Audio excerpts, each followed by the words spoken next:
Pengumpulan donasi itu ada berbagai macam jenis. Khusus buat Agus, itu namanya charity. Kayak sumbangan sukarela seikhlasnya aja. Itu tidak ada pertanggungjawabannya. Tidak ada pajaknya.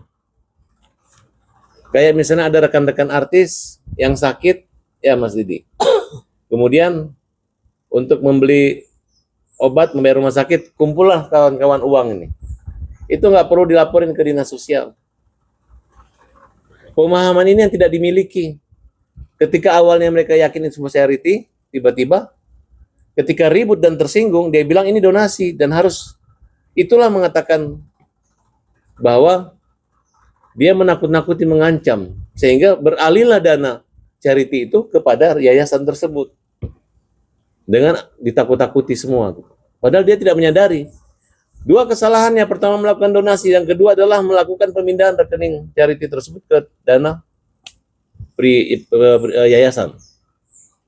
Nah, coba wartawan, kita tanya aja kemana-mana, termasuk Abraham Silaban, Otman Paris, Kamarudin Simanjuntak, Alvin Lim.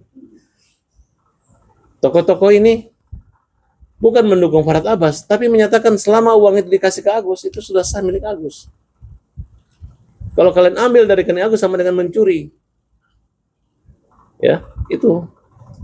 Nah, mudah-mudahan teman-teman ini berpikir positif lah. Harusnya kesalahan saya, kelemahan saya di sini. Bukan kami bermaksud baik untuk melindungi ini, jangan sampai nanti donasi. Bukan memanggil para donatur-donatur dikumpulin, diberi surat kuasa untuk menagih.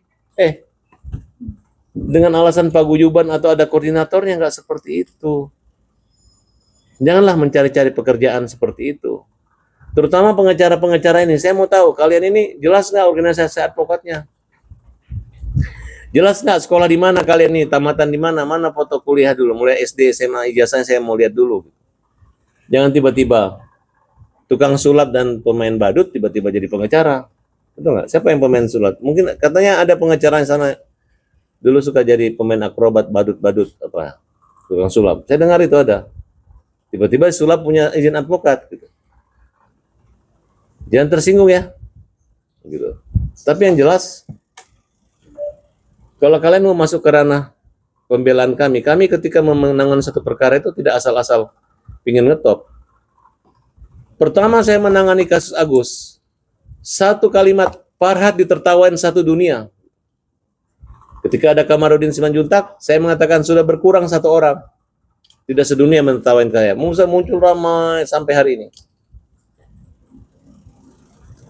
Saya tidak akan mendiskreditkan kalian yayasan gitu. Karena menurut saya ketika saya berperang, wah ini agak bahaya nih. Ini bahaya nih. Kenapa? Karena yang saya hadapi ini, yang kalian lawan ini, yang kalian saya ini adalah orang buta. Gitu. Tidak ada hal atau yang menghalalkan bahwa kalian itu hebat atau menang jika melawan orang buta. Gengsi dong, orang butanya dilawan. Terus ngejek, Farhad Abbas, pengacara pembela si buta. Kenapa kalau buta? Harusnya kalian bersama saya. Bukan kalian menghujat saya. Jadi saya menyambut positif apabila memang kalian ingin mengundang kami untuk mengembalikan uangnya Agus. Silakan, awasi nggak apa-apa. Apalagi kalau kalian mencontoh kita bayarin Agus, kasih uang dia. Gus, uang ini buat kamu, jangan kasih siapa-siapa. Nggak begitu, jangan pelit sama yang kamu numpang rumah tangganya. Kalau rumahnya bocor, perbaikin, pakai aja uang ini. Mau kasih ke ibumu, kasih ibumu. Ketika kita ngomong begitu, pikiran kita tuh kayak menggelapkan mata-mata gitu. Menggelapkan mata, kemudian kan sudah katakan nih, kenapa tidak stabil emosional Agus? Karena gini, ini fungsi mata, saraf mata ini kalau itu mata suka bergerak begini-begini. Itu apa? Karena dia sangat sensitif. Kalau panas, gitu. Nah, kalau kita buka mata kita begini aja 5 menit, panas banget. Coba ada yang tahan nggak begini matanya? 5 menit. Pasti bergerak gitu. Nah, kalau ditutup juga mata begini, nggak enak juga. Pasti membuka, kecuali tidur. Nah, tapi kalau Agus yang biasa normal, kemudian dia begini, coba contoh. Denny Sumargo, Novi, kita mediasi. Agus sendiri, nggak boleh ada pengacara, nggak boleh ada kamera.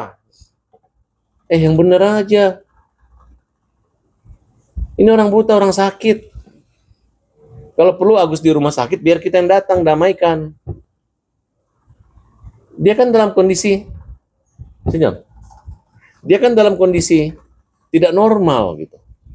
Kenapa ditantang untuk menjadi seorang normal tanpa pengacara gitu? Itu tanpa disadari mereka menghina profesi yang mulia ini, pengacara. Dianggap kita ini jadi pengacaura. Padahal kita ini pengacara. Kan aneh gitu. Kita di posisi yang mulia mendampingi Agus, Farhad datang membuat nimbrung segala macam. Masa aku nih hampir 1 bulan loh berhadapan dengan kalian semua ini.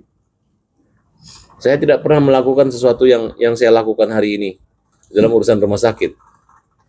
Saya nggak pernah ngantar, punya pacar, punya istri juga ngantar-ngantar ke rumah sakit pun, kecuali pernah dirawat dulu punya mantan 12 hari, saya betul-betul 12 hari.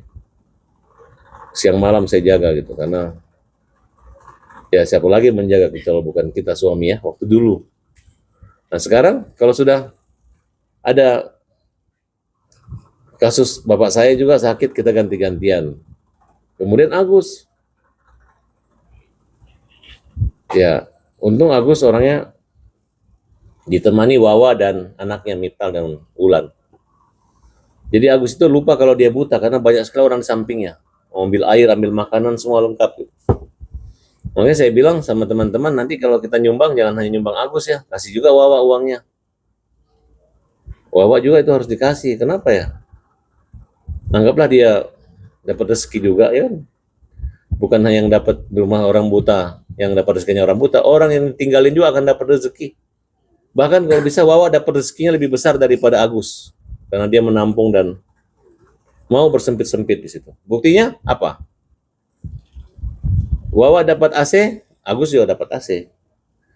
Kemarin teman-teman bilang tolong ganti kasurnya Agus.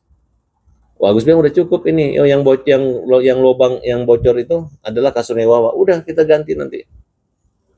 Oh jangan Pak, ini bagus Pak. Itu hanya alasan itu di bawah gitu. Sampai disitulah kita memperhatikan gitu. Nah, cuman ini saya belum ngecat rumahnya supaya rapi, pergi kamar mandinya. Gitu. Tidak mau, takut Pak, nanti dikira renovasi rumah, takut dikira memanfaatkan uang donasi, kira seperti itu.